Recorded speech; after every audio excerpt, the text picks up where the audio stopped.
Boa noite a você que está aí com a gente, chegando para essa live muito especial com Ruth Sterck. Na verdade, boa tarde, né? São 17 horas e 3 minutos, 17 horas e 4 minutos. Entramos um pouquinho mais tarde, mas a Ruth já está aqui com a gente. A gente já vai pedir a ela para aceitar o convite, ela que já aceitou o nosso convite, né? E é uma honra poder ter a Ruth aqui com a gente nessa live do Coletivo das Artes. Ruth, querida, boa tarde. Boa tarde, que honra, que prazer. Ruth, Muito obrigada. Viu? Um prazer receber você aqui na live do Coletivo das Artes. Você e os seus fãs que já estão entrando, fãs, jovens cantores, de quem Maravilha. eu tenho o prazer de falar sempre do seu trabalho e que estão te esperando aqui no Coletivo das Artes para ter a oportunidade de conhecer você, de ouvir as suas opiniões, de trabalhar com você. E, Ruth, eu, Adalgisa e o Coletivo das Artes, que é um grupo enorme de pessoas, de cantores, de músicos daqui do Espírito Santo, temos uma enorme honra de receber você nessa tarde, nesse final de tarde de sexta-feira, para falar um pouco da sua vida, da sua carreira e de tantas experiências maravilhosas que você viveu em diversos palcos do Brasil e do mundo. Boa tarde, Ruth. Boa tarde. É uma honra para mim, Lício. Eu já agradeço muito esse carinho e eu espero que os seus alunos aí gostem. E eu tenho muito prazer de estar aqui com vocês. Foi uma surpresa muito grande esse convite. Para nós foi uma surpresa que você, de uma maneira assim tão carinhosa, né? Porque muitos não sabem, mas eu e Ruth somos grandes amigos, nos conhecemos, né, na vida profissional e ao longo desses anos de trabalho a gente desenvolveu uma grande amizade muito fraterna. E Ruth me ligou na semana passada, nós estávamos justamente organizando e fechando, e já tínhamos pensado no nome dela para convidarmos para a live. E conversamos longamente no telefone e combinamos de tê-la aqui com a gente. Ruth, você quer falar um pouquinho desse quadro aí que está aí do seu lado? Porque eu vejo um quadro lindo. Me fala um pouco do pintor, me fala um pouco disso aí. Esse artista é o Murilo, do Teatro Municipal. Ele era do coro do teatro. Esse é o papel da Luizinha, da ópera do Mignone. Ele escreveu esse personagem para mim. E ele, da foto do personagem, ele fez esse quadro a óleo. Você vê que artista, né? A cópia é fiel da fotografia do personagem Luizinha. E eu guardo com muito carinho esse trabalho do Murilo Santos. Do Murilo Santos, Murilo é outro Murilo, são tantos Murilos. Murilo também, um artista maravilhoso. Você acabou falando do Murilo Santos, por quem você tem um carinho e uma estima muito grande, né? Muito. Fala um pouquinho do Murilo Santos, Ruth, porque muitos brasileiros não conhecem o Murilo. Um talento, né? Um talento, principalmente na arte de tanto acompanhar quanto como compositor. Eu gosto muito das composições dele, eu tenho gravado, inclusive, a Canção de Amor, que é uma das que eu mais gosto, que eu acho uma música maravilhosa.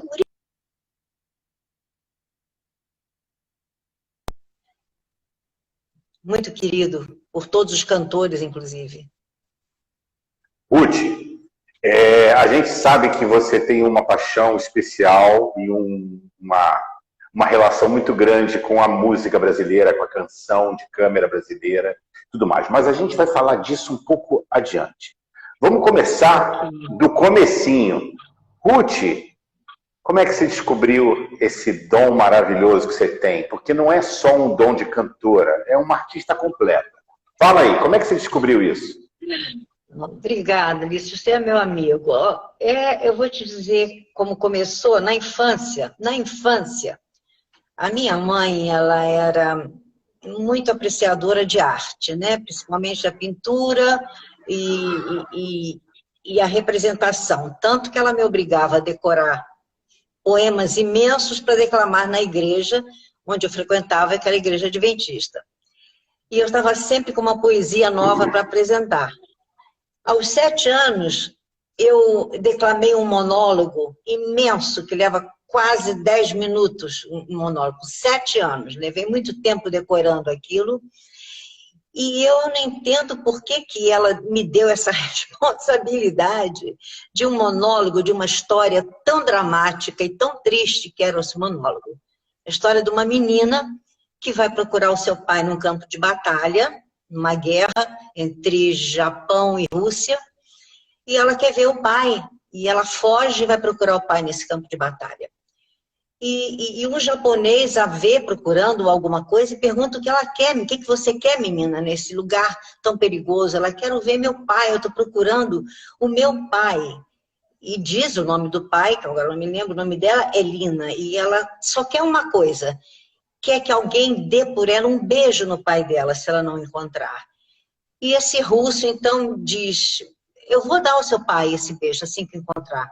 E ela dá um beijo no rosto desse russo, que é inimigo do pai, que está no campo de batalha, e pede que ele dê esse beijo.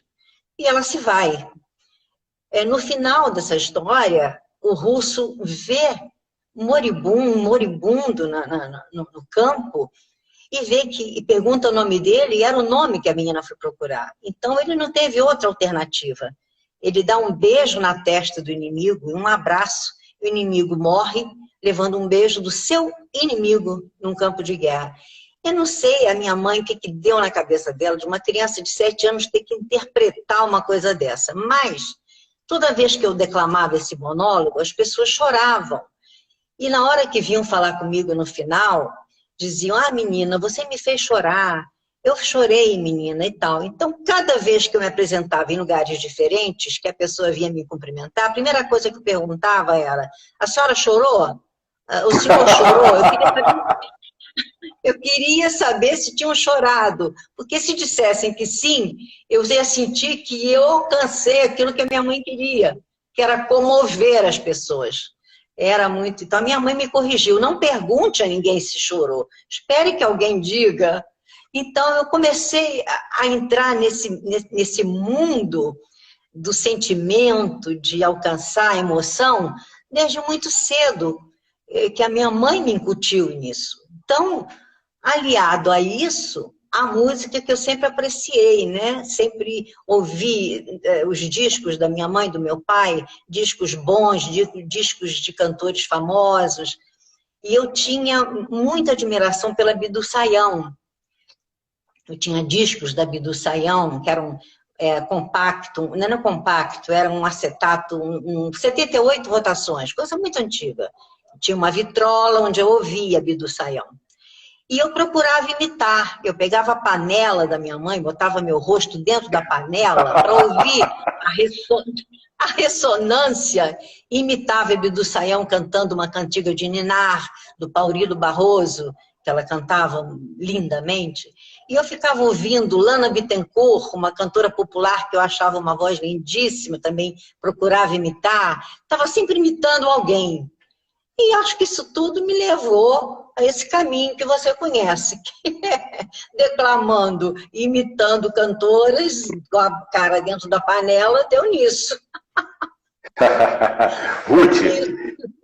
Ruth, é meio que natural que depois de uma iniciação assim, bastante próxima, né, já de um ambiente quase familiar, porque o ambiente da igreja, né, um ambiente em que a gente conhece todo mundo e que vai e vai tudo muito natural, né?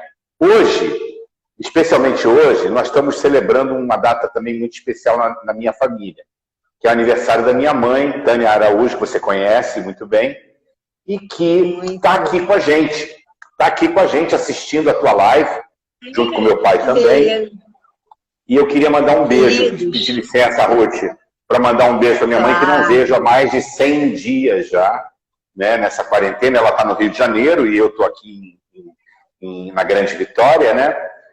Mãe, um beijo grande, e eu acho que essa conversa da gente é uma conversa, quase uma conversa de família, porque a Ruth se transformou numa pessoa do meu relacionamento pessoal, realmente. Mas, Ruth, tem já algumas perguntas aqui para você. A Lúcia Débora, que eu acho que você também conhece, né? A minha irmã, claro, que é professora Lúcia Débora, ela fala exatamente do que você estava falando. E como foi a travessia desse momento de comover pessoas falando e passar a comover pessoas com sua voz? Essa é uma pergunta.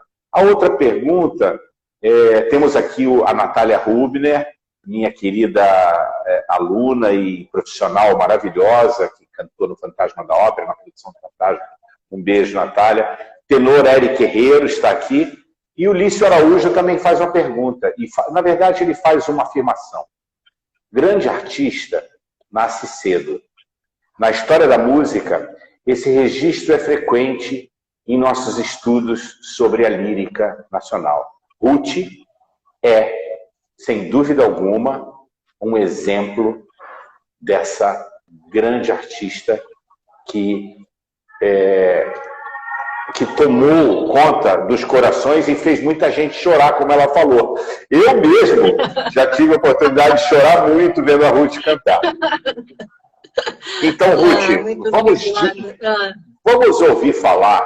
vamos ouvir você falar sobre essa sensação de comover as pessoas, mas também sobre os seus primeiros passos no canto lírico através das mãos de um professor muito especial que guarda a quem você tem um carinho muito grande. Eu, na igreja, comecei muito cedo a participar de trio, quarteto, já na adolescência, duetos e solos em coral juvenil, enfim. E o meu ingresso na família Sterck se deu que o meu ex-sogro achou que se eu queria tanto cantar música sacra bem, eu precisava saber cantar, saber respirar, ter a técnica. Então ele disse, por que você não procura um professor para ensinar a você a cantar? Porque a música sacra também exige uma disciplina e uma técnica. E eu fui procurar um professor no conservatório, encontrei o professor Nonelli Barba Stefano, que foi o meu mestre, o meu pai artístico, e que ele era um ator. Ele fez muitos filmes, ele fez muito teatro, então ele também buscava tirar de mim esse lado da interpretação, não só da técnica vocal. Ele buscava mesmo explorar esse lado da interpretação. E eu gostava, claro. Então, foi isso que me levou a ter esse gosto pela interpretação, me levou até a ópera, porque interpretar e cantar ao mesmo tempo, você acaba indo para esse caminho, né? Então, além de cantar as músicas sacras, eu comecei a ter condição de cantar outras coisas.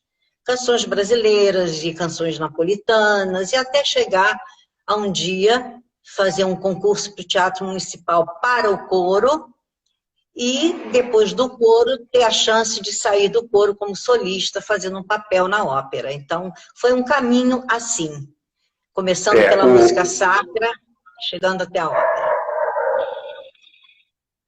O seu caminho, a sua ida para o coro do Municipal, esse concurso, numa época em que o coro não representava somente a oportunidade de você cantar num coro de ópera, mas era quase que um caminho natural na direção de um solista que almejasse fazer uma carreira. E foi assim com você. Então, conta pra gente, logo depois dessa relação com o Nonelli, um professor que primava pela dicção, pela pronúncia e pela estética do canto, você foi parar no Municipal. E logo, pouco tempo depois, aí você estreou. 1968, pelas mãos de uma artista muito especial que você vai falar, você estreia no Teatro Municipal num papel e numa ópera emblemática na tua vida. Conta pra gente, Ruth. Na verdade, quando eu ingressei no coro do teatro em 1967, eu não imaginei ser uma solista. Eu estava feliz no coro, eu estava feliz ali. Acontece que antes de entrar para o coro, eu conheci Paulo Fortes, e o Paulo Fortes ele estava fazendo uma série de operetas num canal de TV. E ele quis que eu fizesse um papel numa opereta chamada O Sonho de Valsa. Foi a minha primeira, acho que, apresentação com cena em televisão. Logo depois eu cantei com Aguinaldo Raiol muitos duetos de opereta na TV Record, mas não tinha cena. O Paulo me fez encenar mesmo na televisão uma opereta com orquestra. E dessa opereta surgiu o seguinte: a Diva Perante, que na época, a grande Diva Perante, né, que todo mundo conhece no meio artístico, ela queria comemorar os seus 25 anos de carreira, comemorar da seguinte forma: o papel que ela sempre fez foi de Musetta na Bohème, La Bohème. Ela queria então estrear em Mimi, que é a protagonista, né? A Musetta é o segundo papel feminino. E ela queria uma jovem, ela queria uma pessoa jovem para ela lançar nesse papel que ela estreou há 25 anos atrás na carreira dela. Então ela queria uma jovem. E ela me viu nessa opereta na televisão. E ela procurou saber quem eu era e onde eu estudava, descobriu que eu estudava no conservatório e era aluna de Nonelli, que ela conhecia artisticamente, Nonelli como ator. Ela entrou em contato com ele e perguntou: essa moça, ela é capaz de enfrentar uma Musetta no Teatro Municipal? Eu gostaria de lançá-la. Nonelli disse: pode confiar, eu garanto que ela pode enfrentar uma Musetta. E ela então confiou no meu professor e eu fiz essa estreia. Foi um sucesso bastante razoável e a crítica gostou, enfim. Daí foi o meu passo principal e desde então eu não parei mais. Fui sendo convidada para outros papéis e é isso que você sabe. Eu tive o privilégio de não só ver Ruth Sterck cantando Musetta, mas de estar no elenco, né, figurar dentro de um elenco, onde Ruth, por diversas vezes, cantou Mimi. Eu vou falar primeiro da Musetta, porque foi a sua estreia, e eu acho que um papel de estreia e a ópera de estreia, ela fica marcada indelevelmente na nossa vida. Até porque eu também estreiei na Bohème em 1988, ao seu lado. E nessa Bohème você cantava Musetta e Mimi. Vamos falar da Musetta primeiro, Ruth. Eu vou te perguntar, quem conhece a Ruth cantando papéis sérios, papéis dramáticos, mais assim, românticos, né? Ligados ao romantismo principalmente, conhece uma faceta da artista. E uma outra faceta da Ruth é a verve cômica, né? Nós que vimos ela e cantamos também junto com ela na Viúva Alegre, vimos ela fazer o My Fair Lady, vimos ela fazer Elixir do Amor. E a Musetta tem um lado cômico. Como é que você... O que você lembra dessa época, da sua estreia? O que você lembra dessa áurea de encanto, porque a estreia é sempre uma coisa que fica de alguma maneira marcada na nossa vida. Conta pra gente da Musetta e da tua estreia nesse papel. Bem, a Musetta, o diretor achava e todos diziam, Musetta é uma coquete. Ela é uma moça frívola, que só quer namorar, muito namoradeira, interesseira, mas eu via na Musetta não só isso, e eu não estava enganada. Por quê? No final da ópera, ela se mostra o quê? Uma pessoa generosa e amável, e generosa com a Mimi. Ela tira todas as suas joias, aquilo que ela mais prezava, que todo mundo achava que ela dava um valor imenso, ela doa para que a Mimi possa ter os remédios, o tratamento. Isso é um ato de generosidade.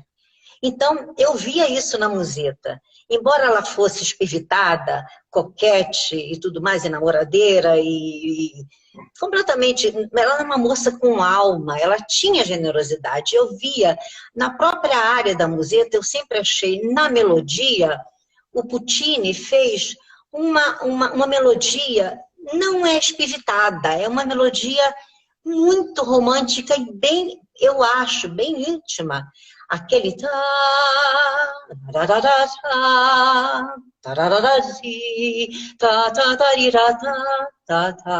eu não vejo nisso a frivolidade. Eu vejo o Puccini por trás disso escrevendo uma outra coisa da Musetta, um outro lado dela. Você não acha que, sobretudo quando ela faz o segundo verso, "E tu que sai", né? Exatamente. Que me estrude, ela quer amar, ela quer sentir, ela não é só frívola, não, ela quer o amor, ela procura o amor também, assim como a Mimi. A única diferença para mim é que a Mimi é doente, frágil, tuberculosa, sem saber, ela não sabia, e a Musetta é saudável. É outro tipo de vida, mas ela é também à procura de um amor verdadeiro, eu acho, sempre achei isso. Ela tem a coqueteria na entrada, porque ela gosta, né, Ruth, de se mostrar. E eu me lembro de você entrando no palco, roubando a cena, tomando conta. Não era uma mulher entrando, não era uma cantora entrando em cena. Era a mulher, sabe, exuberante. E eu lembro da montagem do Hugo Diana, que ele colocava um destaque muito especial nesse momento para a Musetta, né? E na hora que ela perde o sapato também. Você se divertia, né, Ruth? Fala sério. Eu me divertia, botava o pé em cima da mesa, era uma diversão. É muito gostoso, assim. O Hugo Diana é um grande diretor, né? Um grande diretor. Mas tinha esse lado também da Musetta que eu apreciava. Foi um papel importante na minha vida. Eu acho que ela prepara, de alguma maneira, o início de um processo de comoção, que eu acho que até você pode falar mais disso, né? Dos desenvolvimentos musicais, né? De alguns personagens em ópera. Eu acho que é uma coisa que você faz com maestria, e especialmente na Bohème. Vamos falar agora dessa outra vertente, que foi a que eu conheci primeiro. Você fazendo Mimi, e muito antes daquela cena final, naquela primeira área, você já desenha de uma maneira muito clara nuances que são características da Ruth que eu não vi outras pessoas fazerem na Mimi. Então fala um pouquinho disso, Ruth, porque eu acho que tem segredinhos que a gente só pode captar em oportunidades como essa. Você falou uma coisa que realmente eu tenho um carinho por esse personagem. Eu acho a Mimi um papel muito especial, que no princípio de carreira eu ainda não tinha descoberto as coisas, os detalhes escondidinhos nessa área. Tanto que eu comecei a notar que, com o passar do tempo, com o meu amadurecimento, eu comecei a alcançar mais as emoções da plateia com Mimi do que antes. Cada vez eu encontrava uma pequena forma, uma pequena descoberta nesse personagem. E essa área, em princípio, eu acho que eu não atingia tanto a emoção quanto eu comecei a atingir já na maturidade, na minha maturidade. Eu comecei a ver que essa área, ela tinha um início, um meio e um fim, e um retorno, talvez, no final, ao início. Ela tinha um ápice, uma coisa onde ali ela alcançava, onde ela ficava até fora do que ela estava narrando. Ela começa narrando quem ela é. Me chamo Mimi, mas o meu nome é Lúcia, enfim, ela está narrando para o tenor quem ela é. De repente, eu sentia que ela saía desse mundo e ela ficava no mundo só dela, que era ela e o sol. Por quê? Eu comecei a ver que quando ela falava do sol, ela não sabia mais que ela estava com alguém ali, que ela estava com o Rodolfo. Ela e o sol, porque ela necessitava tanto deste sol, sem ela saber que era uma tuberculose, ela não sabia. Mas o sol era a vida para ela, porque é como se ela ela tivesse necessidade disso para viver. Então, nesse momento que ela fala do sol, ela sai daquele lugar onde ela está se apresentando para ele. De repente, ela volta. E o Puccini cria um momento musical que é quase de silêncio no meio da área para que esse momento aconteça, né? Ruth, exatamente. Eu estou todo arrepiado porque eu estou lembrando de você no palco fazendo exatamente nesse momento, antes de começar, antes de entrar nesse momento, ma quando vien lo cielo. Aí é outra coisa. Pois é, e tinha uma coisa que era tua. Tinha uma coisa que era, evidentemente, do estudo da personagem, da preparação para a personagem, e teve essa coisa de você incorporar esse estudo, processar ele dentro de você. Quem viu você cantando isso, sabe que você ali se desnudava no sentido artístico, sabe? Uhum. Qual é o sentimento que vem numa cantora nessa hora? Qual é o sentimento que você usa? Você tem que procurar entender ao máximo o que o compositor sentiu nessa hora, para você sentir também. Então eu procurava imaginar isso. O que o Puccini sentiu. Isso eu buscava. E é bom que os sopranos jovens que hoje estudam essa obra, que busquem isso. Eu escutei, eu vi um programa com Bernstein, faz uns 2, 3 anos, que veio a calhar nisso tudo que eu penso, que eu sempre pensei. Eu, na minha humilde concepção diante de Bernstein, ele estava diante da orquestra dando uma aula nos Estados Unidos, acho que era a Filarmônica de Nova York. Ele usou uma peça de Mahler. Então, ele disse o seguinte para a orquestra: prestem atenção nesta primeira frase. Prestem atenção. A orquestra começou a tocar. Ele disse: vocês têm aqui 3 pontos. Preparar, apontar e fogo. Fire. Isto se dá em várias composições. Você tem que saber a hora de preparar, de apontar e de atirar. Na música, sempre você vai encontrar pontos assim. Qual é a hora de preparar? Qual é a hora até de recuar? Então, eu comecei a pensar exatamente isso. Se você procurar, os jovens que estejam ouvindo isso, procurem sempre analisar onde é a hora de preparar, de apontar e de atirar, e de recuar. Você sempre vai encontrar isso, e é isso que faz um efeito e causa um efeito na emoção do público. Você tem que buscar sempre isso. Existe isso, procurando você encontra. Tem uma técnica por trás, né? E nosso querido Inácio de Nono, que está aqui te assistindo, te prestigiando, o teu querido amigo. Eu assisti a live dele, fiquei encantada. Foi maravilhoso. E ele disse que não ia perder por nada a sua. E não é troca de gentilezas, não. É porque a gente se ama mesmo, e a gente ama a Ruth. No palco, uma artista enorme. Ele fala assim, exatamente, Ruth, você soube como ninguém aproveitar todas as nuances dessa área. É fantástico. Fala um pouquinho pra gente de qual é a sensação que você... Quando é que você começa a preparar no terceiro ato o Donde Lieta Ushi, né? Como é que você... como você concebe esse início?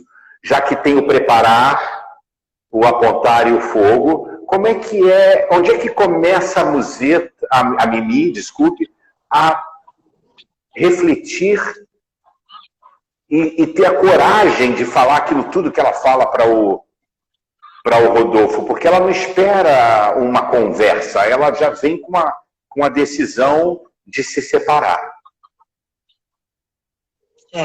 Exatamente. Ela atirou. Eu acho que ela foi a hora que ela atirou sem saber se ela podia recuar ou não. Ela foi uma maneira que ela encontrou de apontar e atirar. E aí vamos ver o que vai acontecer. É o que acontece muitas vezes. Só que o recuo dela foi um recuo mandado pelo destino. O recuo foi a morte. Né? Essa que é a verdade. Mas ela, no meio da área, ela... Bada. Tem um bada, né? Tem um... O que você recorda de tantos momentos em que você viveu? E cada vez que você fazia isso, Ruth, eu acho que você sentia, você colocava a sua emoção a serviço da personagem. Você se entregava para a personagem. Você vestia, de fato, a personagem.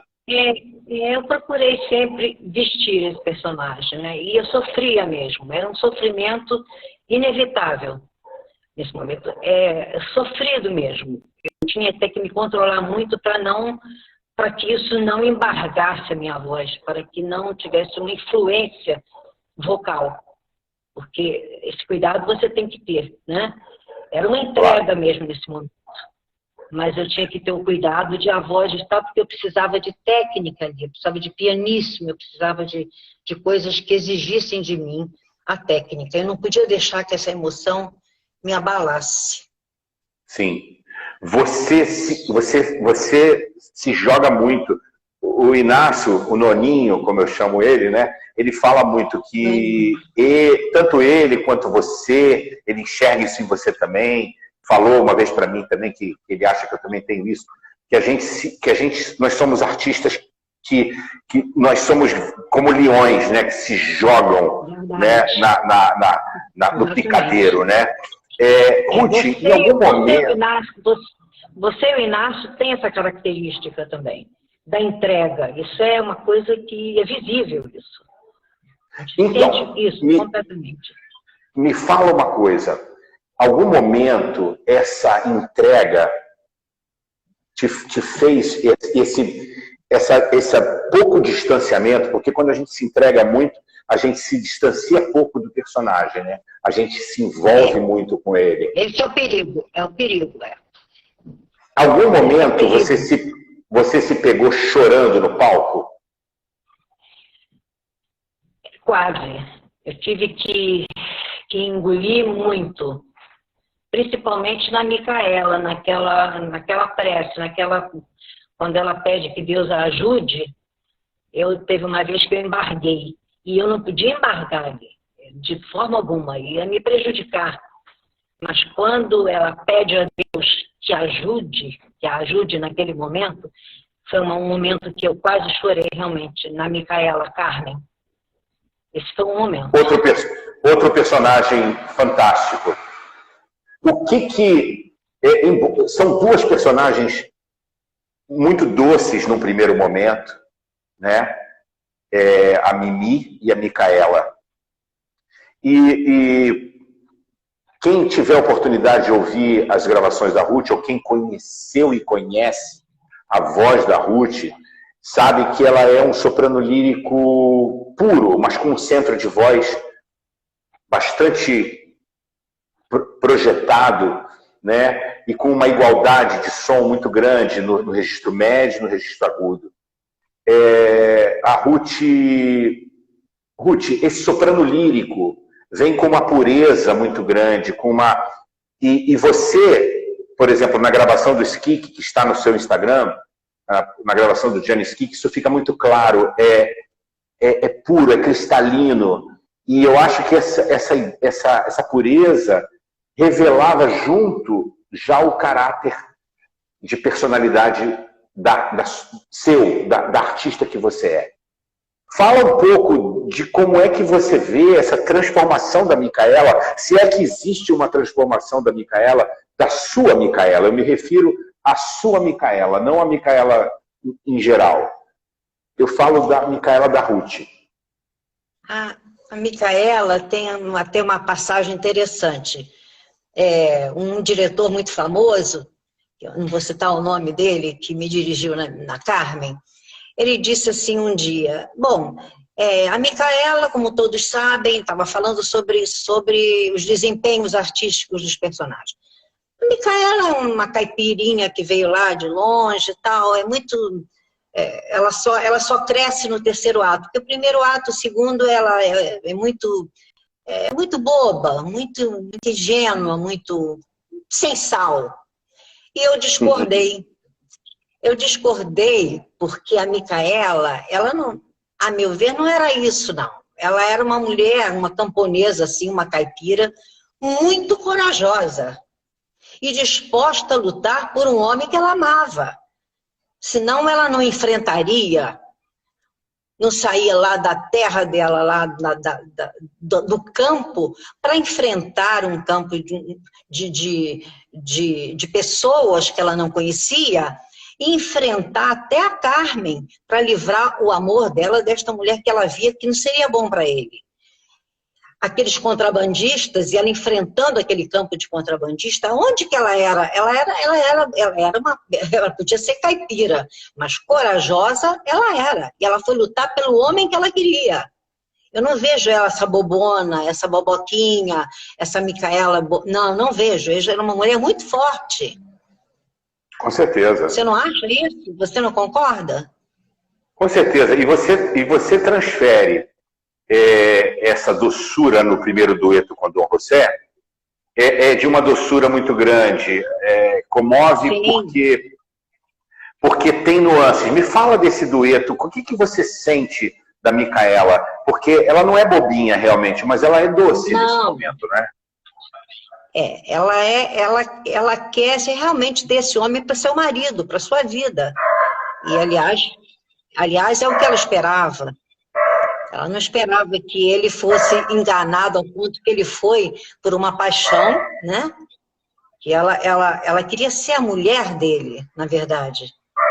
E era um amor puro, um amor puro. E eu acredito nisso, e eu acho que ela lutou por isso. Ela lutou.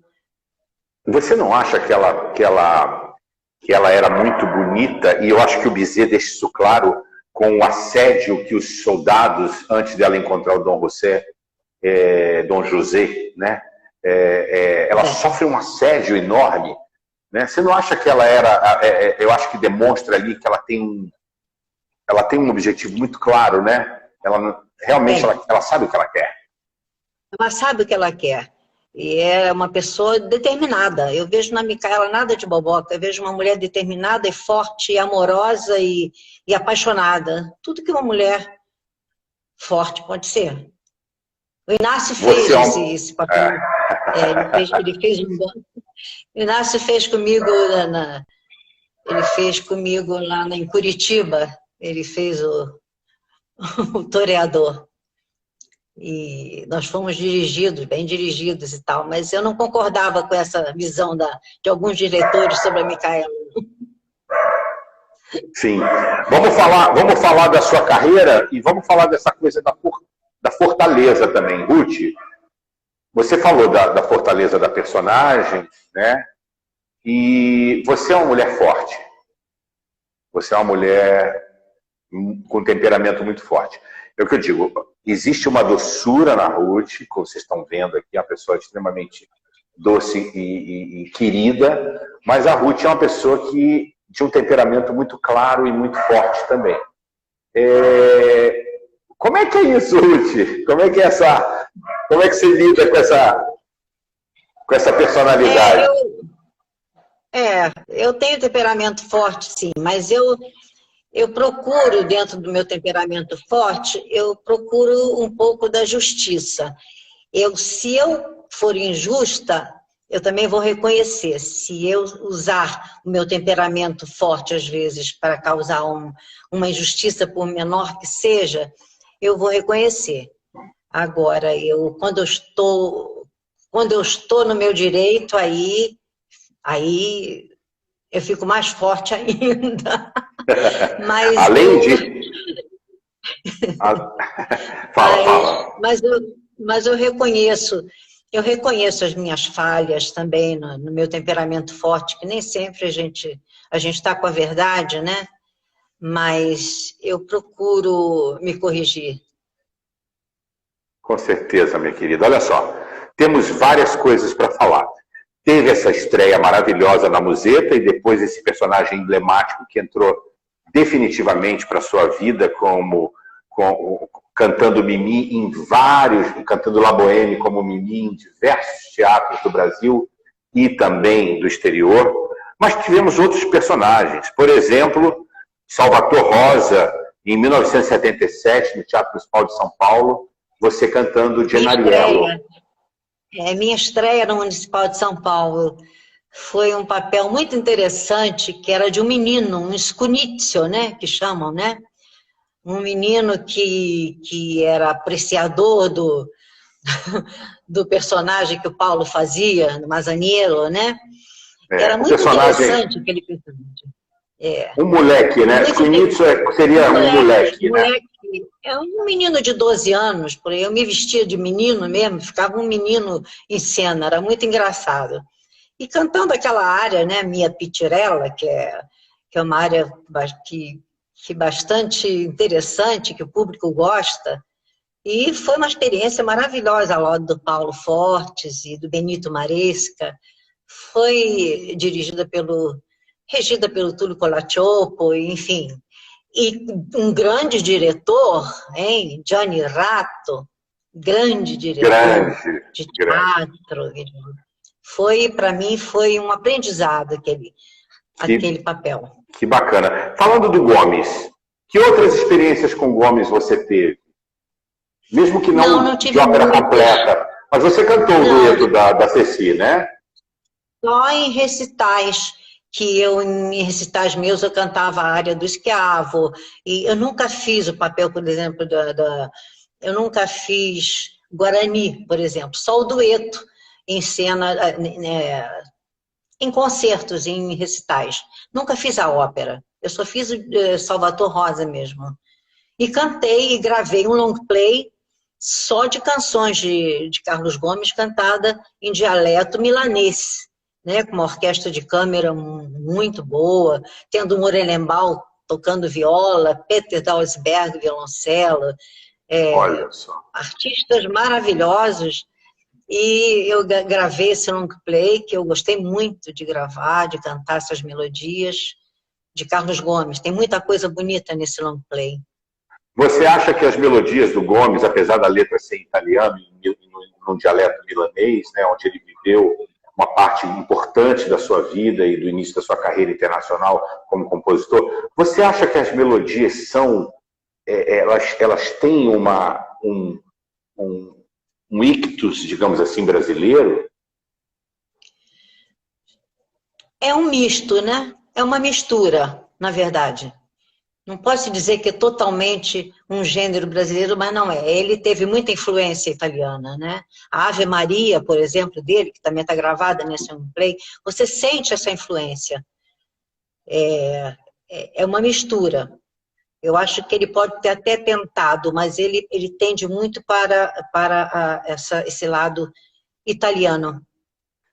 Você também tem uma experiência muito forte com as canções então, só uma do ressalva. Nepomuceno. A não ser, desculpe, a não ser o Quem Sabe. O Quem Sabe eu considero uma melodia romântica mais perto da brasileira. A canção Uma modinha, Quem Sabe. Ruth? Uma modinha? Uma modinha, exatamente, Uma modinha séria, né? Exatamente. Ô, Ruth, e você tem uma experiência muito forte também com o Alberto Nepomuceno. Fala um pouquinho, porque você também gravou do Nepomuceno e com uma orquestra de câmara. Ficou lindo, ficou lindo. Você sabe que o Alberto Nepomuceno foi assim, a primeira grande figura, eu acho que do lead no Brasil, no século XIX. Ele, na verdade, inexistia a canção de câmara entre nós, porque, inclusive, achavam que nosso idioma não se prestava para esse tipo de lead, de canção. E era uma refinada assim, expressão da arte vocal, só era aceita aqui em forma, essa expressão só era aceita aqui no Brasil em forma cantada em italiano como canzonetta. E o Nepomuceno trouxe isso, quando ele veio de Berlim, da Itália, ele já trouxe essas composições. Então, acho que ele introduziu essa espécie de lead no Brasil. Eu acho que o Nepomuceno eu acho que ele foi o pioneiro nisso. E eu tive a honra de cantar dele a ópera Artemis, né, onde eu fazia o papel da Héstia, né, uma ópera muito dramática, muito triste, né. Inácio de Nono fez essa ópera há poucos anos atrás também. Né? Ele está aqui e também participou. Fala um pouquinho da Héstia, porque eu acho que é um personagem importante esse, Ruth. Ela é meio submissa, aquele marido louco, né? Eu fiz isso com a Sinfônica Brasileira, regida pelo Isaac Karabchevsky, no palco do teatro, e a orquestra ficava no palco. Eles fizeram a orquestra bastante longa da cena, e a cena se passava na frente, que a cena é muito pequena, o personagem principal do barítono, né? Fazendo a sua escultura, e a Héstia com a filha, né? E aquela dramaticidade, onde esse artista, no final, ele quer tirar a vida da filha para tirar o coração, para entregar o coração na sua estátua que queria dar vida, né? Ele queria dar vida àquela estátua que ele estava fazendo. É uma coisa muito triste, muito dramática. Mas o papel do barítono é importantíssimo, é um papel belíssimo. E o Nepomuceno, ele conseguiu, né? Ele conseguiu atingir a Héstia eu não me lembro mais da área da Héstia. Eu tenho gravado isso até em algum lugar, mas era uma área muito, muito interessante. E o papel da criança também, muito interessante esse papel. Eram 3 personagens fortes. Uma outra passagem, uma outra página muito interessante da ópera brasileira, que a gente pode usar esse finalzinho dessa primeira parte para falar um pouco da música brasileira e da ópera brasileira, foi o Amal. O Amal que você fez. Como é que é essa história e como é que você realizou esse personagem, Ruth? Eu fiz no CCBB esse personagem. Eu assisti isso pela primeira vez em Niterói. e fiquei encantada. Eu vi 4 vezes, eu assisti esse Niterói, com orquestra, não me lembro se a orquestra era de Niterói, a criança era o filhinho do Morelenbaum, criancinha, e a filha da Diva Pierante, o Eduardo e a Giuseppina, né, que eram 2 crianças, né? Eu fiquei encantada por aquela ópera, por aquela música, e eu acabei fazendo no CCBB. Foi uma visão diferente do Pedro Paulo Rangel, que é um ator, né, que me dirigiu no CCBB. Ele tinha uma visão um pouco mais leve desse personagem, dessa história do Natal, dos 3 Reis Magos. Ele fez uma coisa bem com mais leveza do que eu tinha assistido. E gostei muito de fazer, achei muito bonito a entonação que o Pedro Paulo Rangel deu a esse personagem e aqueles Reis Magos, enfim. Essa mãe que tem um filho. Fala um pouquinho da figura de mãe no palco. Como é que você encontrou essa mãe no palco, Ruth? Você já era mãe há muito tempo, né? Já, claro, né? A mãe sempre é uma figura que... Aliás, sua neta tá aí, ela é sua fã, ela disse que é uma diva. É diva mesmo. Ela tá aí. Ela é suspeita. E a avó é mãe 2 vezes, né? Pois a avó é mãe 2 vezes. Você já era avó, eu acho, quando você fez a Mal. Já, quando eu fiz a Mal, já era avó. É bem complicado, né? Quando você é mãe, você tem que fazer um papel, às vezes, que você sofre por esse filho. Como tem papéis que você entrega ao seu filho, tem papel onde você entrega ao seu neto. Exatamente. Você conhece bem, né? Você fez, né, um personagem na ópera que eu cantei, e eu, como aquela senhora de idade. A Madelon, até que a Madelon, na ópera André Chenier, a Ruth fez uma participação especial a convite do diretor cênico André Heller Lopes, que fazia a direção lá no Palácio das Artes. Eu fazia o Carlos Gerard, né, nessa ópera, e o Eric Herrero, que está aqui com a gente também, fazia o Chenier. E ele, há pouco tempo atrás, ele fez esse comentário. Ele disse da comoção dele na estreia da ópera, em que ele fazia o Chenier, a comoção que ele sentiu ao ver você em cena fazendo a Vecchia Madelon. Então, além de velha, cega, e entregando seu filho, Como é que é isso, Ruth? Nossa, é difícil. É difícil. Você tem que ter um controle, e foi era um papel que eu nunca pensei em fazer. Aliás, eu nunca pensei que eu pude, porque achava às vezes um pouco grave, um pouco central demais, mas eu já estava na fase da vida em que os agudos já não estavam mais ali presentes, então eu pude aproveitar esse momento da minha voz, né, onde eu estava com os graves, mas um pouquinho, a idade faz isso com a gente, né? Então, eu vocalmente me senti até bem, eu não sofri com isso, mas realmente o personagem faz a gente sofrer. Há que ter também, como eu digo, um grande controle. Imagina você num lugar desse. É muito difícil, né? Mas eu me lembro que eu estava em cena com você e logo em seguida, pouco tempo depois, eu tinha que cantar a área. Pouco tempo depois daquela cena, eu tinha que cantar a área. Exatamente. Eu tinha que me segurar, tinha que controlar a emoção para não... Mas você me fez chorar em cena aberta. Você me fez chorar aquele no Palácio das Artes.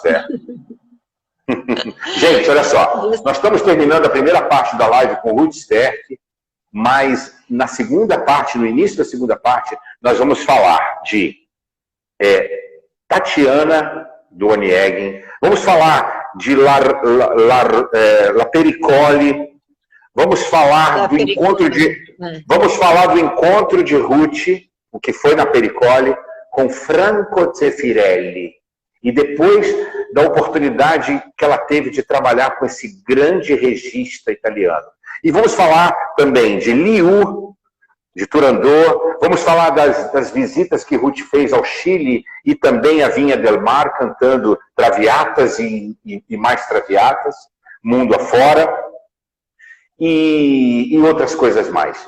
Vamos terminar essa parte, a gente encerra e retoma do início para a Ruth contar para a gente um monte de coisa que ela tem por aí. Até já, gente. Até já, Ruth. Até já. Vamos voltar, hein? Só para fazer um reloginho assim. Ok. Nossa live com a soprano Ruth Sterck, e nos dá a oportunidade hoje de estar com a gente. Está também aí sua filha Raquel, que também está lhe prestigiando, né? E minha irmã, Lúcia Débora, falou, a família toda é uma família querida, maravilhosa, que a gente ama, e é verdade. Eu conheço a Raquel. Raquel, um beijo, minha querida, um beijo também para sua neta, para todo mundo aí. Ruth, vamos falar um pouquinho sobre a... Vamos falar primeiro da Pericoli, né? Porque foi o Zeffirelli, o seu encontro com ele. Conta da Pericoli, do que aconteceu. É muito legal. Eu estava fazendo umas das primas da Pericoli. Um papel gostoso de fazer, né? Comprometimento vocal zero, né? Mas divertido, muito bonito. Era eu, a Lucy, né? Muito bom de fazer. E o Zeffirelli, depois da Pericoli, seria a Traviata que o Zeffirelli ia trazer da Itália, com todo o cenário da Itália, e o elenco também da Itália, e ele veio o cenário todo de navio, e ele veio 2 meses antes, talvez, ou 3, ou meses antes, para ver o tamanho do palco, para saber como seria feito adaptado esse cenário que ele ia trazer. E ele assistiu a Pericoli. E ele chamou o diretor e perguntou quem era uma das primas, né? Apontou para mim e perguntou. O diretor, então, disse meu nome e ele perguntou ao diretor, será que ela aceitaria fazer a Flora da Traviata que eu vou trazer? O diretor falou, com certeza, né? Quando me deu essa notícia, eu fiquei eufórica. Imagina, né? Cantar, ser dirigida pelo Zeffirelli, fazendo um papel na ópera que ele vinha trazendo toda da Itália, toda a sua capacidade de diretor conhecida mundialmente, e ser escolhida por ele me deu assim muito orgulho. E, claro, eu aceitei, tenho uma foto linda com ele, e me senti orgulhosa de ser dirigida por ele. Eu nunca tinha feito Flora, não pensava em fazer. Eu fiz, engraçado, logo no início da carreira, eu fiz uma Nina, o papel da empregada, e não foi bem no início, não, foi já uns anos depois. Fiz uma Nina em São Paulo. Eu aceitei essa Nina, não me lembro por que eu fiz essa Nina. Eu não pensava em fazer a Violeta. Eu achava muito difícil a Traviata, achava ela escrita de uma forma que eu tinha medo, eu tinha um pouco de receio de não ter a leveza do primeiro ato, talvez exigida, e depois no terceiro e quarto ato, aquela dramaticidade. Essa diferença me assustava um pouco na Violeta. Sei. Então, essa Flora foi muito bom para mim como experiência artística, né? Vocalmente a Flora não tem grandes desafios para um soprano, mas estar ao lado de Zeffirelli, ser dirigida por ele, estar ao lado de um elenco como ele trouxe, Maria Chiara e um tenor também muito famoso, que eu agora não lembro o nome, mas para mim foi um ganho, foi um ponto na minha carreira, eu me senti muito orgulhosa com isso. Sei. E da tua visão dessa montagem, dessa mise-en-scène, dessa regie do Zeffirelli e da Maria Chiara, que era provavelmente já um ícone nessa época, né? Uma grande cantora, né? Grande cantora. O que você viu? Porque você falou uma coisa que eu ouço a maioria dos sopranos que fizeram Violeta na sua carreira, ao longo da sua vida, falarem que é um papel que todo mundo, num primeiro momento, teme. É um papel realmente de uma, digamos assim, é um papel de fôlego e, ao mesmo tempo, é um papel de maturidade.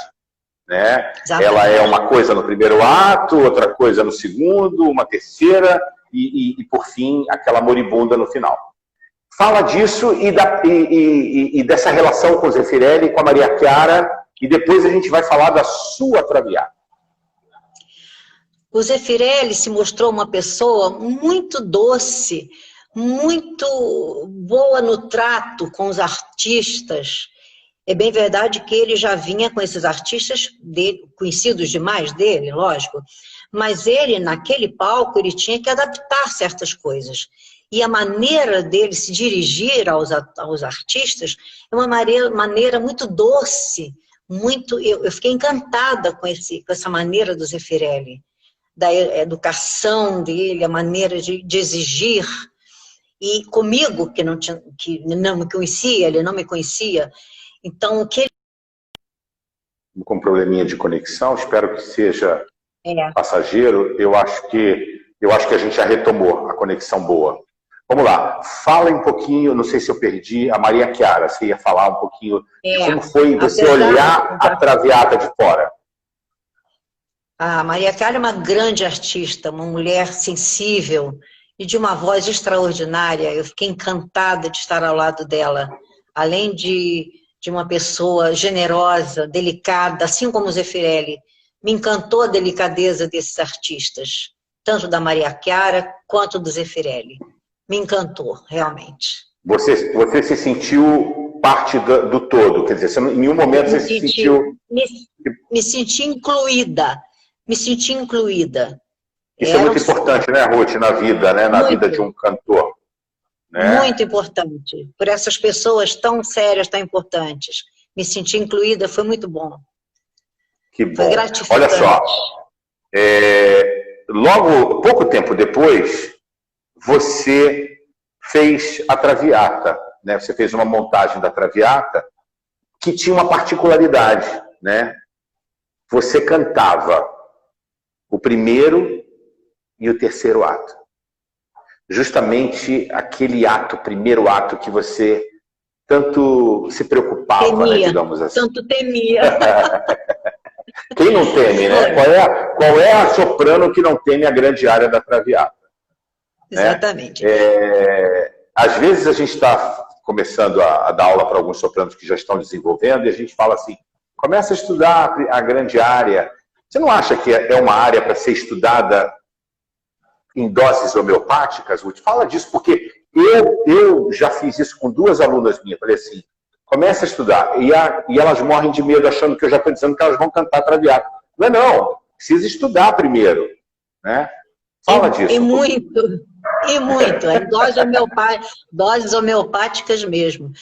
Tem sopranos que já têm a leveza da voz e que há mais facilidade. Mas o soprano lírico puro, e que gosta de usar muito o centro da voz, como eu sempre gostei, eu gostei muito sempre de usar o centro da voz, tinha prazer nesse centro da voz. Aí fica difícil a grande área. Mas, ao mesmo tempo, para o soprano muito leve, que não teme a grande área, mas vai encontrar uma dificuldade depois. Não é? Vai encontrar uma dificuldade depois. Ao decorrer da ópera. Exatamente. Então, há essa incoerência musical. Essa Traviata que eu fui dirigida pelo Sérgio Brito, onde eu fazia o primeiro ato, que é o que eu temia, ele queria muita cena, o Sérgio Brito, como sempre, ele sempre gostou de muita cena, muito desempenho cênico. Eu só pedi a ele uma coisa, eu não conhecia ele bem ainda, foi meu primeiro contato com o Sérgio Brito, que ele não mexesse muito comigo na grande área, que ele podia depois fazer o que ele quisesse comigo. A partir da grande área, o que ele quisesse, eu faria cenicamente, mas que me deixasse um pouco parada na grande área. Preservada. Me preservasse. Porque ele queria que eu, em princípio, dançasse um pouco, rodasse na grande área. Eu disse, por favor, não me peça nada além do que eu possa fazer na grande área. Então, fazia um movimento, é claro, quando eu achava que podia, em alguns momentos, mas nenhum movimento que pudesse tirar a minha atenção daquele momento, que era uma tensão e atenção, né? Mas foi assim a minha experiência com a Traviata. E terceiro ato, problema nenhum. Foi uma ópera que trouxe muito público por essa característica diferente, né? De você cantar 2 atos, ter três violetas, 2 violetas cantoras e uma bailarina, né? Foi muito interessante. Eu assisti essa montagem. Eu assisti essa montagem. Eu era pequeno, assisti essa montagem. Exatamente. Muito interessante, muito interessante. Muito. Trouxe muitos críticos, inclusive de teatro. Tinha uma hora que ele colocava 2 figuras, né, como se ela tivesse em 2 planos, né, diferentes, né, a bailarina e a cantora. Era uma coisa muito interessante. Me fala, Ruth, do A Force Lui e todo esse desenvolvimento emocional da Violeta nesse momento. Será que ela ainda imaginava que pudesse ter um amor? Ou não? Ela tinha perdido a esperança? Como é que você lida na grande área com esses sentimentos da personagem? Como é que você resolveu isso, essa dicotomia? Eu acho que ela acreditava no amor. Ela acreditava. Ela esperava isso. Quando ela que ela sentia que ela foi cortejada, desejada, eu acho que ela teve essa esperança de viver isso. É o que eu pensava. Sei. Me diz uma coisa, para fazer Traviata, não é necessário, mas quando a pessoa é muito bonita, e você sempre foi muito bonita, muito exuberante, aquela carinha de bonequinha, de louça, coisa linda, e ao mesmo tempo, quando você abria a boca e dava o seu recado, era aquele mulherão, aquela força, essa força do temperamento que eu falei, da verdade cênica, que você tem de atriz, porque você não é só uma cantora, você é uma atriz. Isso como é que é isso na vida de uma cantora? A beleza e lidar com isso tudo, e ao mesmo tempo a beleza é importante também no sentido do vestir do personagem em diversos momentos, né, Ruth? Eu não me achava essa beleza toda que você está falando, não. Só você, né? Porque o Brasil inteiro morria de amor por você. Basta a gente olhar o vídeo que está aí no Instagram da Ruth, do Janis Kik, essa Laureta linda que entra em cena e que todo mundo arregala o olho, porque era uma boneca, uma coisa linda. Ali eu estava bem bonitinha, assim. Muito jovem, estava muito bem.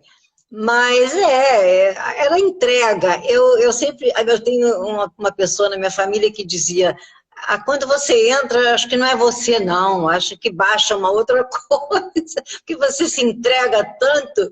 Eu me entregava mesmo, eu sempre me entreguei. Eu não poupei isso não, a entrega foi total. Outra grande personagem que também é jovem e ao mesmo tempo geralmente bonita também no sentido da personagem, que você vestiu também com muita propriedade, foi a Neda, do Pagliatti. A Neda é uma personagem que também... É um papel difícil.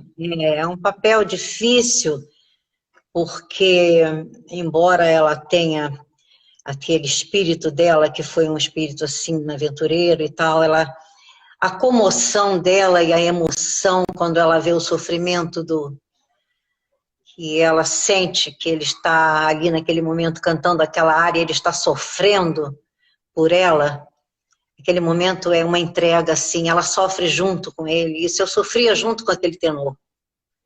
Realmente. Na sua montagem, nas suas montagens, a Neda estava em cena quando ele cantava o Recitar ou quando ele cantava aquela outra parte?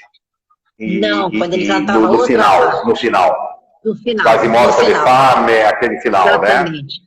Aquele momento, para mim, era o comovente. Nesse momento, eu sofria junto com ele. Bastante sofrimento. E como é que é essa paixão dela pelo Silvio? Como é que você retratava ela? Como é que você trazia para a cena a tua Neda com o Silvio? Era uma fraqueza, foi uma fraqueza, talvez. Uma fraqueza, um momento, uma fragilidade emocional, um momento de carência, talvez. Eu vi assim. Não era, talvez não fosse na sua visão o homem da vida dela, né? O Silvio. Eu acho que foi um deslize, um momento fraco. Eu vi assim. Podia ter sido evitado. Eu participei de uma montagem em Budapeste, do Pagliatti, que na cena do Non mi tentar, quando ela canta Non mi tentar para o Silvio, a Neda tinha uma cortina falsa do teatro de pantomima que estava sendo montado para a apresentação do circo à noite, e ela se segurava e se abraçava nessa cortina, como se ela dissesse que para viver aquele amor com o Silvio, ela teria que abandonar algo que ela conquistou através do Cânio com o teatro, a arte. Quantas vezes, Ruth, a gente faz sacrifícios pela arte, a gente sacrifica coisas da nossa vida pessoal e vice-versa? É verdade. Você viveu um momento que talvez você não queira entrar em detalhes, mas você teve que cantar uma apresentação de uma missa solene num momento em que você estava se despedindo do teu grande maestro Nonelli Barra Stefano. E você teve que cantar, sair de um local, se deslocar, cantar a missa e retornar. E outras situações da vida que acontecem, como aniversários, momentos de celebração familiar que a gente está longe da família, isso acontece muito. Como é que você vê isso e como é que um jovem cantor resolve isso na cabeça dele, ouvindo a voz da tua experiência? É um momento muito difícil para mim, e real e de prova. Foi uma prova de que eu estava ali e eu tinha que dar conta daquilo a que me propus. Acontecesse o que acontecesse. Eu deixei sendo velado o corpo do meu professor, que não era só um professor, era um pai. Ele me tratava como filha, me apresentava como filha. A minha filha Raquel chamava ele de avô. Era uma pessoa minha, da minha família. E ele, aos 59 anos, ele partiu. Eu tive que deixar o corpo dele sendo velado lá no São João Batista e fazer o meu ensaio geral no Teatro Municipal às 9h30, 10 da manhã, à frente da orquestra, dando toda a voz que eu tinha que dar, num momento que era o único ensaio que teria antes da estreia, e eu não podia falhar. É bem verdade que eu tive apoio, por exemplo, ao meu lado, Glória Queiroz, que nos deixou agora há pouco tempo, que estava do meu lado me dando muita força, o maestro Ricardo Duarte, que também me deu muita força, e toda a orquestra e todo o coro, e me deram a força, e eu consegui fazer aquele ensaio, dando plena voz. Não me pergunte como foi essa façanha, porque eu considero aquilo uma das maiores provas para mim em cima de um palco. E eu acho que a pessoa consegue. Eu acho que eu tenho prova disso. É duro, mas consegue. Em prol daquilo que você se se compromete como artista. É isso. É um sacerdócio, né, Ruth? A vida do artista. Exatamente. Né? Mas você tem uma frase muito bacana. Vamos deixar a coisa mais leve agora um pouco. Você tem uma frase que a gente usa, eu uso, Inácio de Nono usa e algumas outras pessoas também usam. Que é a seguinte: maestro é o que temos para o momento. Essa frase, gente, se vocês já ouviram a gente falando isso, é o que temos para o momento, essa frase é da Ruth, essa mulher maravilhosa. Conta como é que surgiu e como é que aconteceu isso, Ruth? Fala pra gente. O maestro tinha feito várias exigências na partitura, claro, né?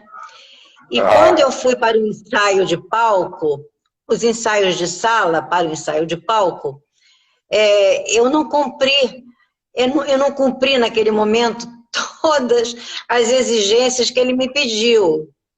Eu não estava capaz aquela manhã, era um dia de manhã, eu estava com menos capacidade de cumprir aquelas exigências. Então ele parou e disse: Ruth, e o que nós combinamos? Como é que fica, né? Porque ele falou, aquilo que nós combinamos, eu não estava apta a fazer o que nós combinamos naquele momento. Então eu disse isso: maestro, é o que temos para o momento. Eu não encontrei outra coisa. Gente, escrevam nos caderninhos de vocês.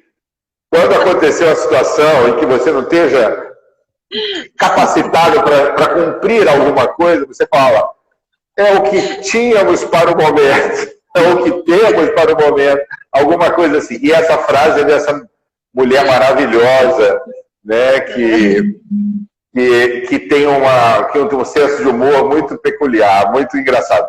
Ruth, vamos falar de outras personagens importantes e tuas viagens ao Chile, a Vinha del Mar e também a Caracas e a outras cidades do Brasil também. Me fala das tuas viagens no Chile, principalmente, Vinha del Mar, né, no Santiago e Vinha del Mar. Como foram essas experiências lá? Como foi que o público te recebeu? Que óperas você cantou lá? Cantei várias óperas no Chile. Em Santiago eu cantei 2 temporadas Traviata, cantei Carmen com um tenor muito célebre francês, Alain Vanzot. Alain Vanzot, ele fazia o meu partner na Carmen, ele era o Dom José, e dirigida também por um maestro de nome Pierre Dervaux. Eu estava bem dirigida e bem acompanhada nessa Carmen. E o Justino Dias fazia o barítono. Depois eu cantei Liu, também 2 temporadas, 2 anos, e uma Traviata em Vinha del Mar, quer dizer, não era em Santiago, já era na cidade paraiana, num teatro muito importante em Vinha. Foram as óperas que eu cantei lá. Concerto eu não cantei, só cantei óperas mesmo. Ô Ruth, a Liu é um papel de dificuldades vocais ou elas se tornam difíceis em virtude da situação cênica e da comoção daquela situação toda que a Liu vive? Como é que foi a sua história e como foi a sua experiência com a Liu? A Liu é um papel que se encaixa plenamente na voz de soprano lírico puro. Ele foi talhado para o lírico puro. Tudo que se tem ali, as dificuldades que existem que tem que existir. O primeiro ato, Donde Lieta Uxi, você tem que ter um controle de voz realmente, pianíssimos e refinamentos, vamos dizer, vocais. Já no final da ópera, não, já o Tuque de Gel Seitinta já é mais fácil de você burilar a voz. É mais direto, né? Exatamente. Já primeiro ato, não. Primeiro ato, você tem que ter controle realmente naquela área. mas se encaixa muito bem, exatamente, a linha, mas se encaixa muito bem para o soprano lírico. Ela foi feita... O Puccini tinha esse dom, né? Esse Aliu eu não ouvi, eu queria ter ouvido. Porque eu ouvi a Ruth, gente, fazer pianíssimos de tirar qualquer coelhinho da toca. Eu cantei em 94 numa Viúva Alegre que tinha no palco Ruth Sterck como Hanna Glavari, Eduardo Álvares como Conde Danilo, Paulo Fortes como Barão Zeta e ainda o José Vasconcelos fazendo Diegos, um grande ator brasileiro que matava a gente de rir e rivalizava com o Paulo nos diálogos, e os dois rivalizavam mesmo, né? E tinha quem saía mais aplaudido das piadas. Agora, tem até uma pergunta aqui da Lucinha, que eu vou encaixar da minha irmã, Lúcia Débora, colocando aqui na nossa história o filme La Nave Va, de Fellini, que você deve ter assistido. Ele retrata, entre outras coisas, uma viagem de navio, onde a rivalidade existe entre cantores, como soprano e mezzo, soprano e tenor, e assim por diante. Essa rivalidade é lenda? Ou existe mesmo, Ruth? O quê? O quê? Lenda? Eu não entendi. Essa rivalidade entre os cantores, né, é lenda ou existe mesmo? Eu acho que entre alguns deve existir, sim. Eu acho sim. Haviam alguma rivalidade, sim. Alguns cantores eu conheci. Mas, os meus mais próximos, não. Os meus queridos, os meus mais próximos, eu não vi isso. Felizmente.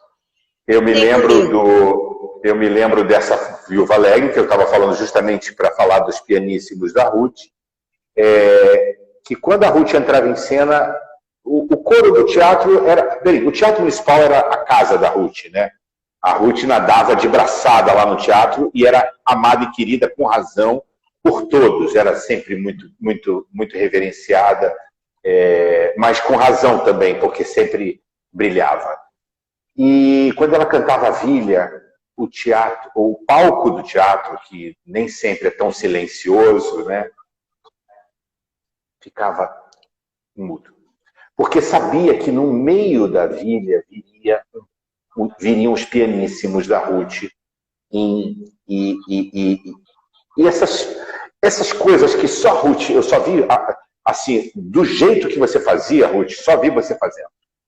Como é que é isso, Ruth? Qual é a sensação que você tem? Eu estou falando inclusive de sensação física. Como era a sua sensação técnico-vocal, física, acústica, né?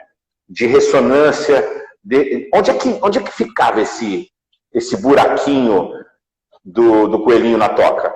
De tirar coelhinho da toca? Eu não sei te dizer. Isso eu não sei te dizer. É uma coisa do momento. Eu tinha uma peculiaridade. Quando eu entrava em cena, eu fazia sempre uma oração. Fosse o que eu fizesse o que eu fizesse, qualquer tipo de personagem que fosse, cômico, dramático ou qualquer coisa, eu procurava que Deus estivesse comigo naquele momento, porque eu tinha muita responsabilidade. E eu acho que eu tinha essa ajuda quando eu conseguia fazer esses pianíssimos, quando eles saíam a contento, porque nem sempre saem a contento. Você, como cantor, sabe, a gente não fica feliz com o que a gente faz sempre, né? A gente sempre tem uma crítica, autocrítica, sempre a fazer, né? Por causa da exigência que nós temos para conosco mesmo. Então, mas quando eu ficava satisfeita com alguma coisa que eu alcançava e fazia, eu agradecia a Deus, porque era uma vitória para mim, isso. Então, eu fico muito feliz de ouvir isso de você, que eu conseguia Nem sempre eu acho que eu conseguia, mas eu consegui algumas vezes. E isso eu acho que era um pouco de fé mesmo. Ruth, você, além de tudo, é uma pessoa muito generosa no palco. Eu me lembro de você fazendo essa Hannah. Nós já tínhamos um pouco de intimidade, eu já tinha começado a minha carreira fazia pouco tempo. Mas eu estava fazendo um papel comprimário ali, um Visconde de Cascadá, né? Estava começando a minha carreira. E você já era a grande diva brasileira, né? A grande diva dos palcos do Brasil e do exterior. E eu lembro que você contracenava de igual para igual com a gente, com uma generosidade ímpar, sabe? Eu aprendi com essa geração, da qual você também se somou, né? Porque o Paulo Força, a Diva Pierante, eram pessoas de um pouco mais, de uma outra geração, um pouco mais velha. E você foi muito generosa comigo, com o Inácio também, que veio um pouco depois de você, começou a carreira dele um pouco depois de você. Você sempre foi muito generosa e eu quero te agradecer aqui, porque não foi só comigo, você foi sempre generosa com diversos colegas com os quais você trabalhou. Eu me lembro de ver você trabalhando com jovens tenores e com todo o carinho, com toda a deferência. E eu acho que é justamente por isso, Ruth, porque você tem respeito pelo palco, um temor e uma reverência, porque você sabe que esse dom que Deus te deu é um dom para ser bem utilizado. O Yuri Baqueu fala uma coisa aqui, Ruth, conta da Micaela que você fez no Chile, em que você estava muito calma nos camarins. Eu não sei o que ele está falando. Camarins. Ah, sim. Eu estava relaxada demais no camarim, jogada no sofá, e o maestro com aquela sua, batendo em cada porta de camarim, dando uma entradinha para saber como o cantor estava. Ele me encontrou naquele relaxamento e disse, o que é isso? Eu falei, o senhor está falando sobre o quê? Ele disse, o seu relaxamento. Eu disse, como assim? Eu estou relaxada, tentei relaxar e relaxei. Por quê? Está errado? Ele disse, está. Você não tinha que estar relaxada dessa forma. Faltam 5 minutos para entrar, você já tinha que estar alvoroçada aqui, aquecendo as turbinas. Eu falei, ah, tá bom, vou pensar nisso.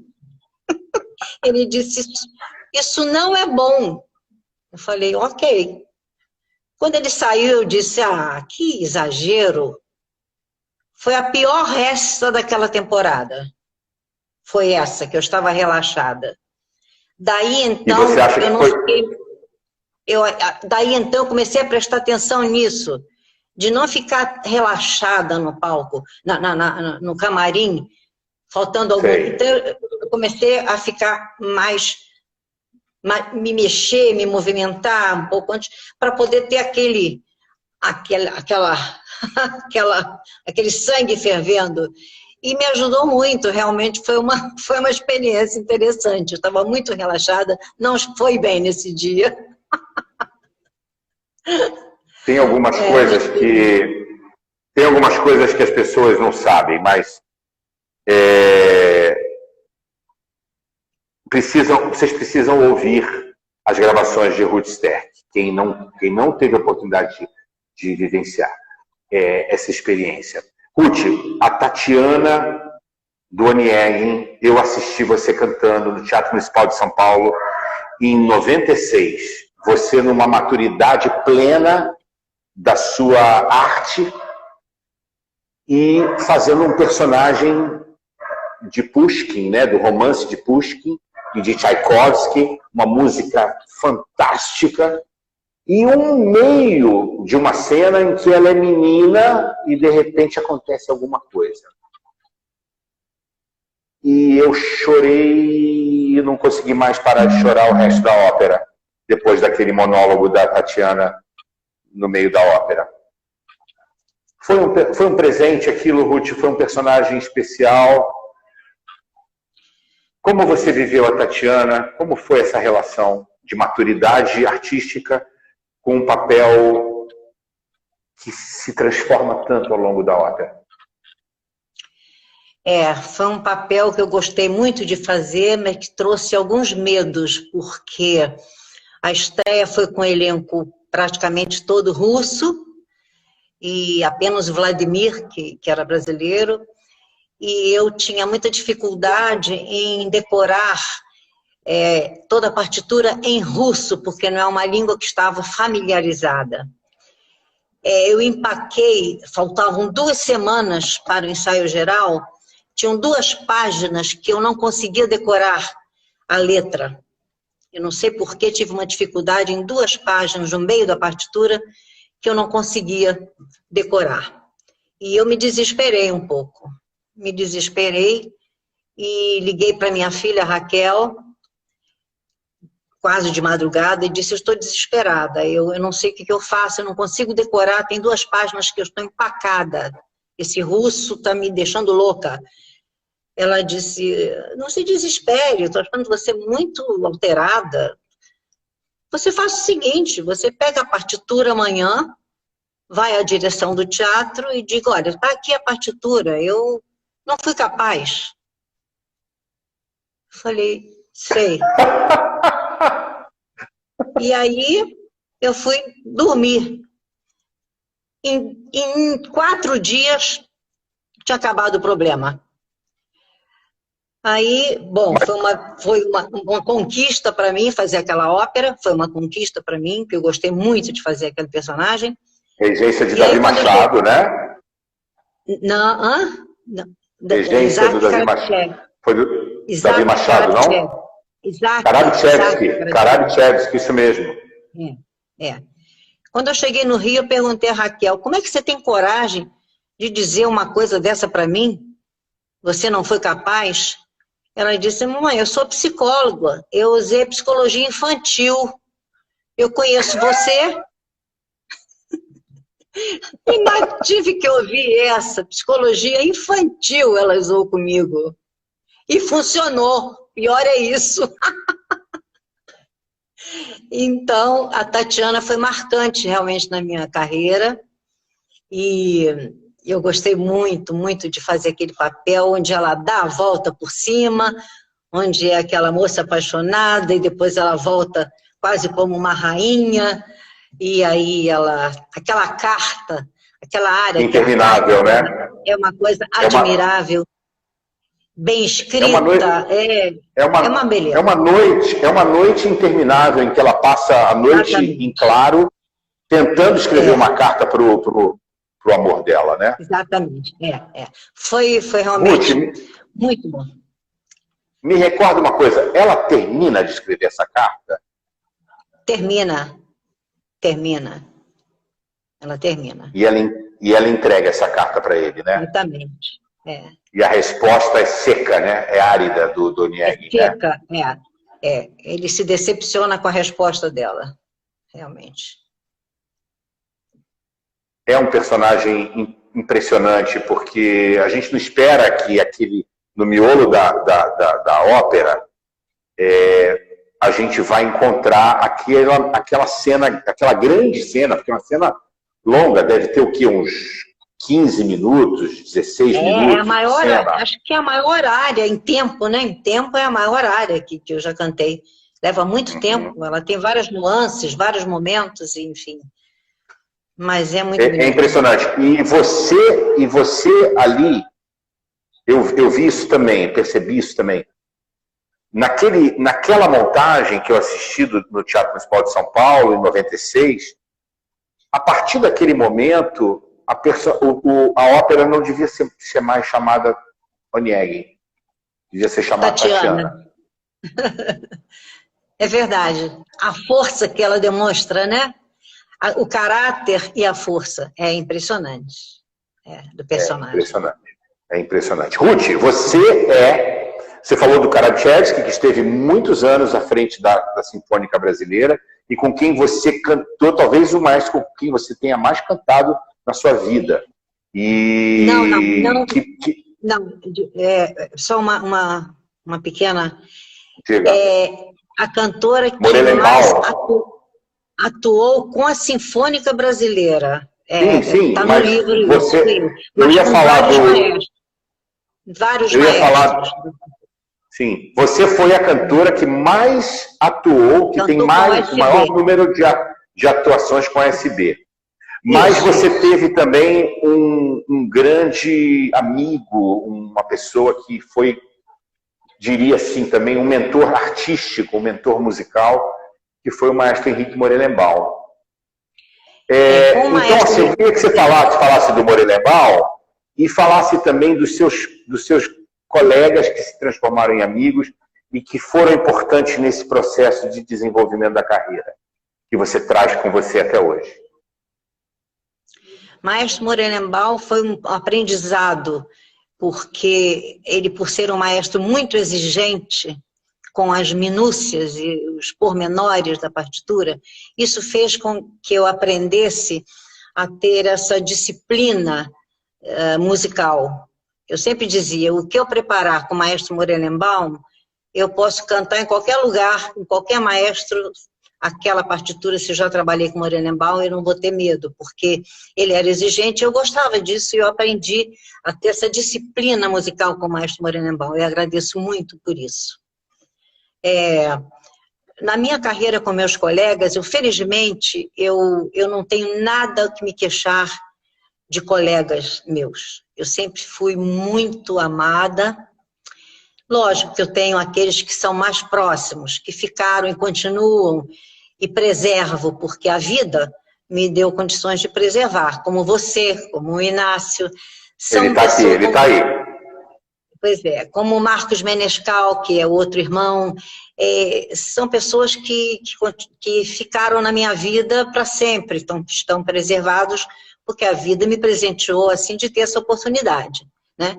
Tem muitos que estão longe, mas que eu os considero, e sei que também eles gostam de mim, são pessoas que estão longe daqui, até do Rio e de outros estados, mas felizmente, eu fiz boas amizades, eu fiz amigos e não tenho que me queixar dos meus colegas, de nenhum.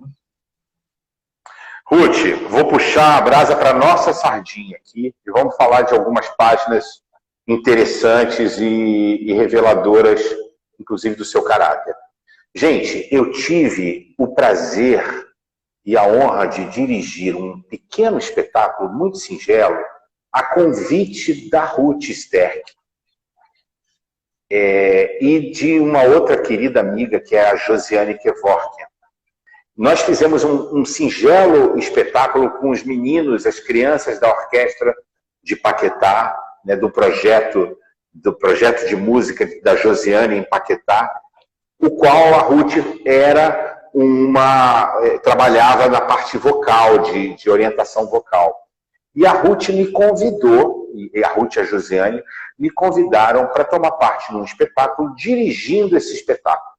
Ora, é uma brincadeira que eu faço, Ruth, mas eu me sinto com uma honra enorme por ter dirigido você em cena, nem que fosse por umas 2 cenazinhas que você tinha, né, junto comigo, inclusive, nesse espetáculo, onde eu dirigia e também cantava uma pequena cena solo e depois um dueto com a Ruth.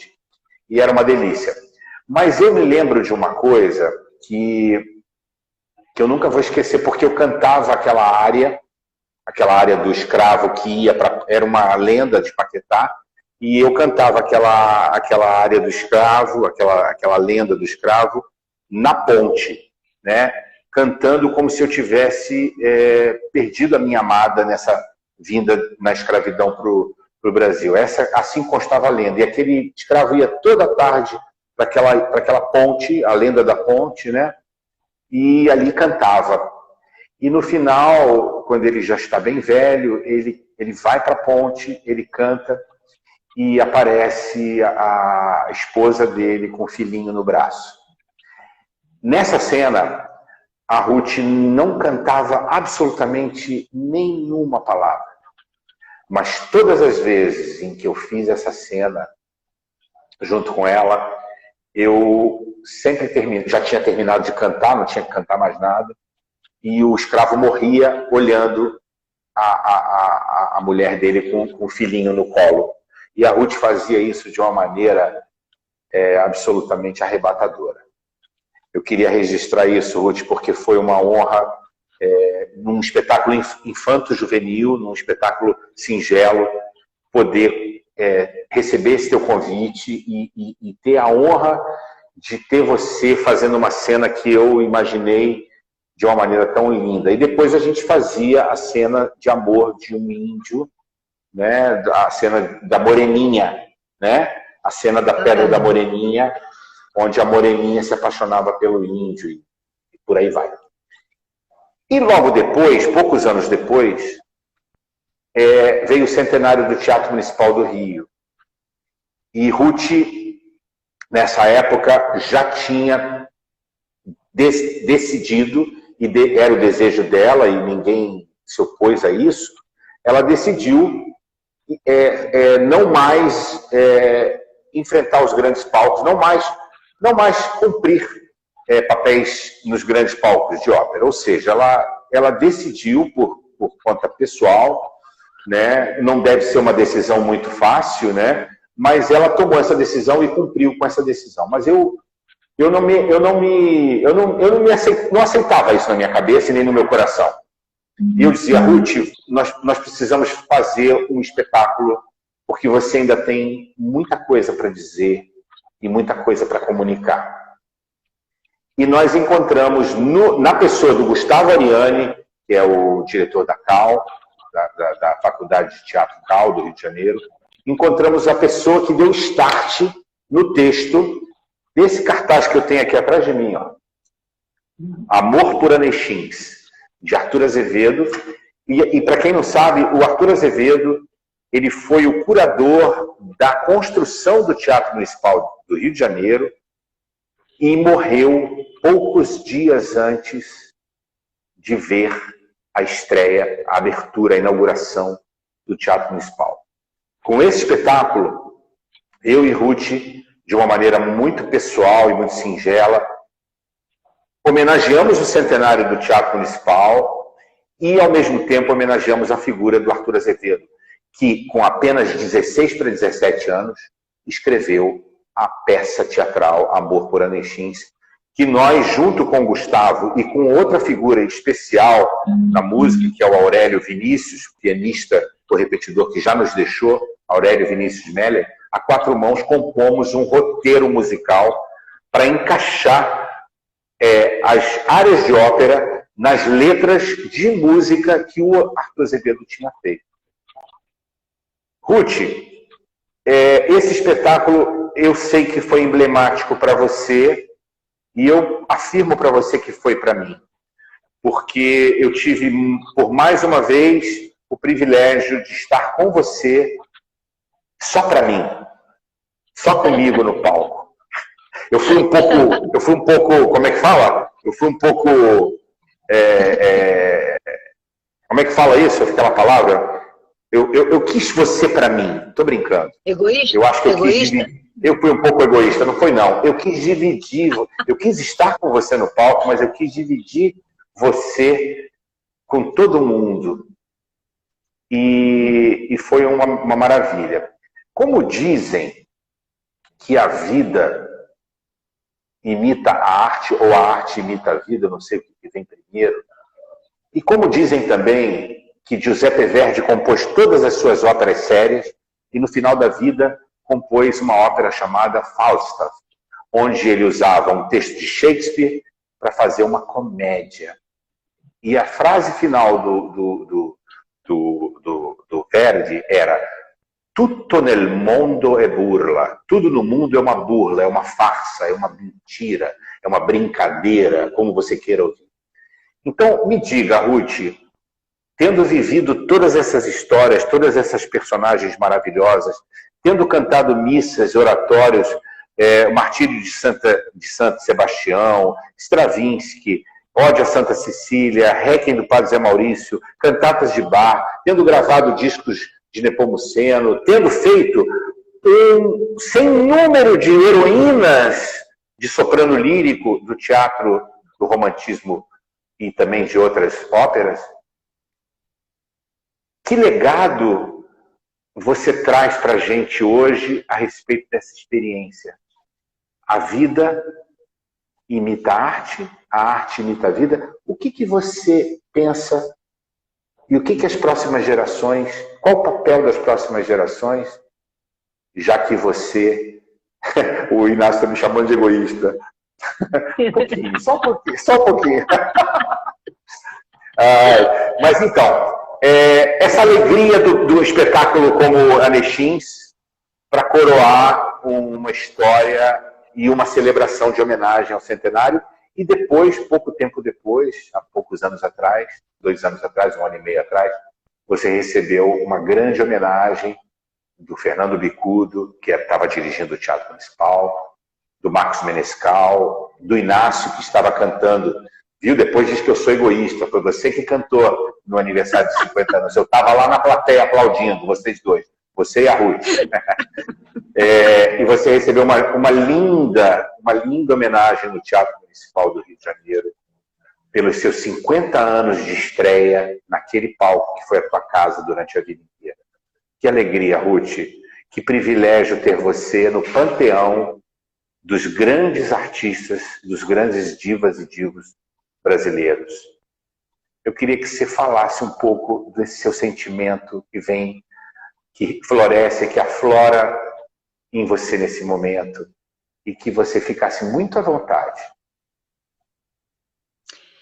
Eu me sinto muito lisonjeada em receber todos esses elogios seus e tanta dedicação dos meus colegas, tanto amor que eu recebo de vocês. Isso para mim é o maior prêmio de toda a minha carreira. Quanto a essa frase do Verdi sobre tudo é um engano, uma burla, enfim, uma grande ludibriação, eu acho que a gente tem que saber diferenciar e separar o que é o engano e o que é a verdade. Ele falou isso num momento, talvez, brincalhão, porque a verdade mesmo é essa que eu estou vivendo nesse momento. É uma verdade pura, é um momento comovente, onde a verdade aparece entre pessoas que se querem bem, entre colegas como vocês que estão aqui agora comigo. Isto é a verdade. Então, nem tudo é burla, nem tudo é. E se a arte imita a vida, imita sim. Se ela consegue, com isso, alguma coisa de positivo, eu não sei, mas que imita, imita. E nós vamos em frente. Eu agradeço muito a você, Lício, esse momento. Realmente, depois da homenagem que me foi feita, eu só tenho a dizer que esse momento também é tão importante quanto. Muito obrigada. Muito obrigada.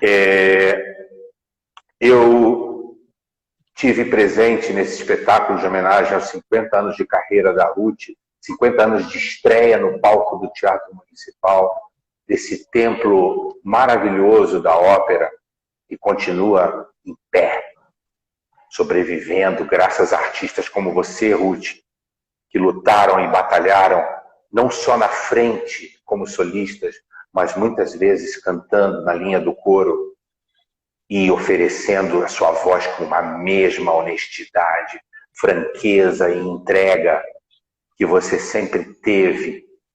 A integridade de uma artista que pode ser chamada e merece ser chamada de diva, porque é de fato uma artista superlativa. Eu gostaria de que você recebesse um abraço muito, muito carinhoso meu, do Inácio, que está aqui com a gente, de todos, da Adalgisa, que está aqui. Vem cá, meu amor. Do Coletivo das Artes e de tantas pessoas que te amam de verdade, porque você conquistou um lugar definitivo nos nossos corações. Eu quero fazer uma coisa aqui, porque eu não posso te abraçar nesse momento fisicamente, mas eu quero fazer uma coisa simbólica, que me permitam.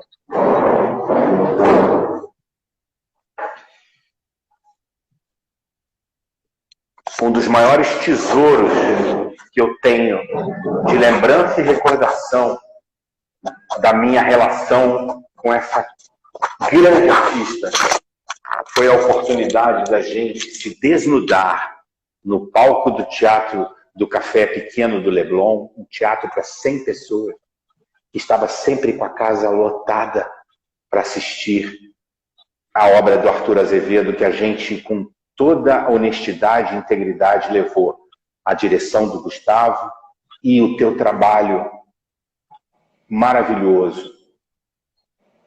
Maravilhoso, Ruth. Eu abraço você, eu trago você no meu coração e quero... É muito singela essa homenagem que eu faço, mas a gente sabe que os anechims são frases, né? Como, né? Onde come um, comem dois, né? Cachorro, né? Gato por lebre, comer gato por lebre. Isso são anechims. E que os anechims sejam a nossa burla, no sentido da nossa alegria, de ter você aqui, de ter você conosco, de ter você viva e pronta para estar aqui. Brevemente você estará aqui nessa sala, nesse pequeno auditório do Coletivo das Artes, emprestando o teu conhecimento, a tua arte e a tua sensibilidade para inúmeros jovens que estarão passando por aqui e que passarão pela tua mão também. Minha querida, que Deus abençoe a tua vida e que nós somos eternamente gratos pela tua arte e pela tua vida a Deus que te deu esse talento enorme. Obrigada, Lício. Beijo a todos que estão aí. Você, meu afilhado, com a sua esposa querida, meus afilhados. Beijos a todos. Viu? Muito obrigada. Muito obrigada. Um beijo grande para você. Pessoal, semana que vem a gente está aqui novamente. A gente se despede da Ruth, mas a gente continuará aqui na semana que vem, às 17 horas, como sempre, numa outra live. Ruth, um beijo grande. Tchau. Beijo. Tchau. Obrigada.